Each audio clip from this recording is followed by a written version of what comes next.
মুসলমানদের উপরে এত অত্যাচার অবিচার কেন? বেশ কিছুদিন ধরে দেখতেছি ইসরায়েল ফিলিস্তিনের উপর হামলা করতেছে, গণহারে মানুষ মারতেছে। এটা পুরো বিশ্ববাসী চায় আসা দেখতেছে, কেউ এগিয়ে আসতেছে না। কারণ ইসরায়েল অনেক ক্ষমতাশীল রাষ্ট্র। এই কারণে আসলে একটা জিনিস বয়কট করে একটা কথা শুনছিলাম, যে বয়কট করলে নাকি এই যুদ্ধ বন্ধ হয়ে যায়। আসলে ভাই, এই যুদ্ধ যদি বয়কট করলে যদি বন্ধই হইতো তাহলে তো ভালোই হইতো। চলেন সবাই পুরা বিশ্বকে এক করি, পুরা মুসলমান মুসলমান ভাই ভাই, চলেন সবাই এগিয়ে আসি, সব রাষ্ট্রের দিকে এগুলো ছড়ায় দিই। সব রাষ্ট্র থেকে মিলা যদি আমরা সবাই একসাথে করি, তাহলে হয়তো বা কিছু করা সম্ভব। আর আমরা একলা কোনো কিছু ভাই এক রাষ্ট্রে কোনো কিছু করা সম্ভব না।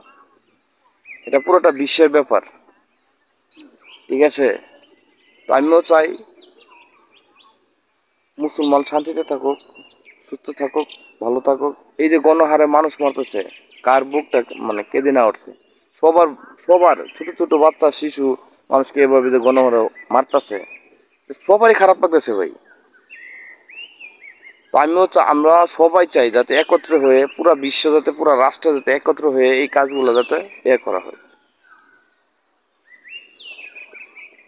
আরেকটা বিষয় লক্ষ্য করলাম, অনেকে অনলাইনে অনেক কিছু অনেক কথা বলতেছে, এইটা সেইটা বকর চক্কর।